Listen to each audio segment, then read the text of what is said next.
Mr. Pento, and he brings a lot of experience with him, and he's with Euro Pacific Capital. It's an honor to have you on our show. I just wish you would turn around the next time, do me a favor, and just cut off. Boom, hit him. Oh, take that. This is from Phil. This is from Phil. Anyways, how are you? How you doing, Phil? Good to be back on your program. I enjoyed hearing that Luskin clip. I had a lot of bad memories for me. Debating him is always a challenge. He's sitting there telling me about textbook definitions of inflation. I mean, some of the things you mentioned, let me just add to them. Sure. Evidence of inflation. CRB index is up 30% year over year. Even the rise of M2, the largest aggregate kept by the Federal Reserve, is up 18% since the recession began. Gold is up 350% in the last 10 years. The U.S. dollar is getting crushed against the Canadian dollar, the Australian dollar, even the unbelievably corrupted Japanese yen. The dollar is getting hammered. So, you're correct. You can't blow up the monetary base from $800 billion to $2.3 trillion in just the span of a few years and expect people to maintain their faith in the U.S. dollar. Can't happen. And the emerging markets, I've had my gang long in that since, 2009. We're starting to short it now, the emerging markets. I mean, inflation's killing India. We got food prices going up, highest level more than a year. We got, everything's going up over there. Doesn't it sound like 2007 a little bit? It's exactly like food it. Riots across the globe. Copper's at an all-time record high. Exactly. Gold is surging. Even the stock market's going up every day. I mean, you can't get the stock market down. You can. We're printing one. I'm sorry. Go ahead. Even though that the U.S. government is borrowing $1.5 trillion. Let me say that again for your viewers because it's so important they understand why the stock market is going higher. We are borrowing $1.5 trillion in fiscal year 2011.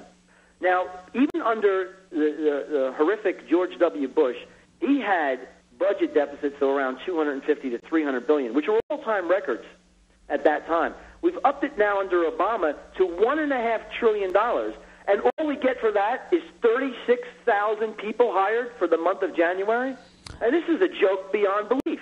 That's amazing. I mean, that's the first thing I thought of this morning when I saw 36,000 jobs. Is with all this money that they're printing. Let's go back to what you said about the stock market. Here's the other thing I love what these guys are doing.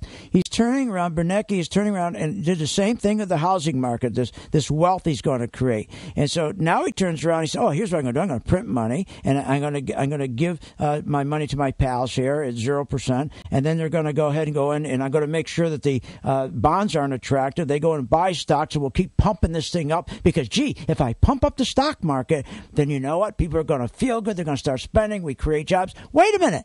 Didn't that happen with housing? It didn't work. Over in housing, they're just switching assets, doing the same thing again. Why don't you try a new approach? I mean, it's why I say it's such a joke. The U.S. is completely addicted to inflation and debt, and our addictions are becoming more and more severe and more acute. Now, we had under Greenspan and then Bernanke, we had a 1% Fed funds rate.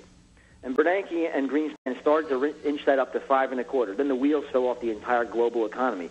So what's the answer? Is the answer to deleverage the entire economy? No. I mean, household debt as a percentage of GDP hit 98%, at the peak of the bubble.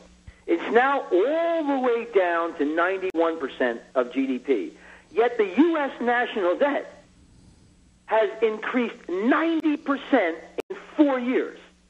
The only reason why we are a solvent nation is because interest rates have plummeted thanks to the Federal Reserve, who has temporarily managed to bring interest rates down to the cellar, to the rock bottom. But the bond vigilantes have started to awaken. Oh, yes. The 10 years now at over 3.6%.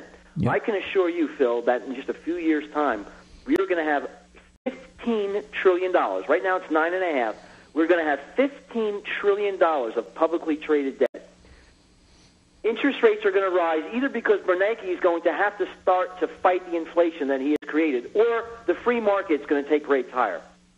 At that point, we'll be paying about 40 to 50% of all of our revenue, all federal revenue, half of it, is going to go to pay interest on the debt.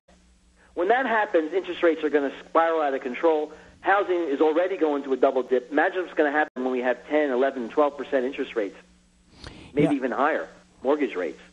And that's the other thing, because the housing, they've got to stop interfering. Those programs they put in, like the HOPE program. I was talking about this with my gang yesterday. The HOPE program.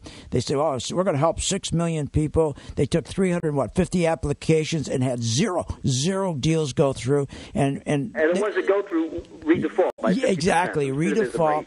And when are they going to start understanding that government doesn't create jobs? Government can't create jobs. Governments, they're not entrepreneur. They're bureaucrats. Bureaucrats their whole life. I always say they're always worried about not losing their jobs. They're not creative people. But the biggest problem we have right now, the market, feels good. I told people, look, it's great. We'll keep running the market. We're on top of it. But I'm telling you, this market that keeps running, you got to have a bailout plan. You've got to be ready to have your parachute on, because this market makes no sense at this point, because the earnings don't make sense. Responding to inflation. Under Weimar Germany, the stock market went higher. Under Argentina, that's right. Under Zimbabwe, in nominal terms, the market can continue to stay off. But if you want a real return after inflation, after taxes, if you want a real return, you've got to be in the commodities. Like I just said, CRB is up 30%. You named all-time highs for copper, cotton, sugar, you name it. These things are soaring. And if you want a real return, you have to invest in commodities or the companies that help pull them out of the ground. Here's another point I want to touch on the brief time that we have together, Phil. Harry Reid said, this is the reason why John Luskin is in denial, and this is the reason why global investors are losing faith in the purchasing power of our dollar, and this is the reason why your commodities are spiraling. They're melting up. Harry Reid said that Social Security is solvent for the next 40 years. I know. This is your U.S. senator. This is not a dog catcher or someone who's trying to get a position in government at the lowest level. He's a U.S. freaking senator. Michael, let me finish. Let me finish the point, please. So he said Social Security is solvent for 40 years, but the CBO, the Congressional Budget Office, said that it's already in red ink, and it's going to hemorrhage $45 billion in fiscal 2011. There is no trust fund, Harry Reid. I know it, Phil knows it, and everybody else knows it. But why do our senators continue to lie to us? What they're going to do is they're going to sell more and more treasuries to try to fill up that hole that exists in the trust fund.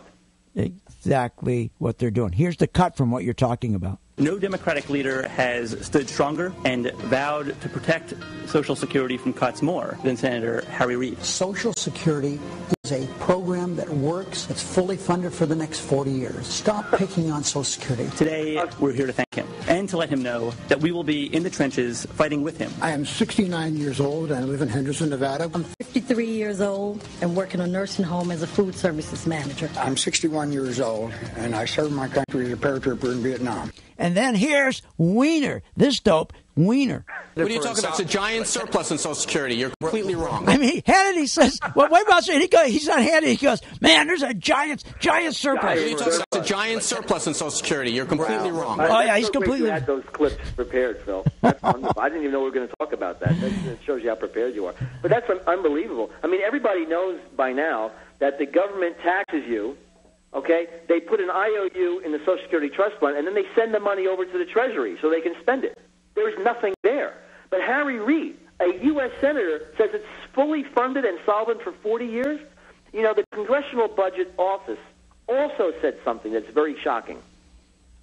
Not to me, but should be shocking to Harry Reid. They said over the next 10 years, we're going to run up $12 trillion of deficits. So you add those deficits to the publicly traded debt, which is already over $9.5 trillion, and this is a conservative number. They do linear forecasting off a baseline. I can assure you, if interest rates go higher, we're not going to have the revenue at all to service this debt. And so deficits are going to be much higher. GDP is going to be much smaller. So this is a rosy assumption. $21 trillion in debt in just 10 years, and that's optimistic. We've got about 10, 12 seconds here. Before we close off, why don't you tell my listeners what, if they're sitting there, they're worried, they're not sure what to do, why don't you go ahead with your experience and tell what should they do to protect themselves against these dopes who are continually lying to us and they just don't know what to do? Well, you have to buy something that the government can't increase by fiat. And it's not U.S. bonds, and it's not any kind of U.S. debt. It's got to be commodities and the companies that help pull the stuff out of the ground. The government cannot increase the supply of gold, platinum, palladium, copper, base metals, energy.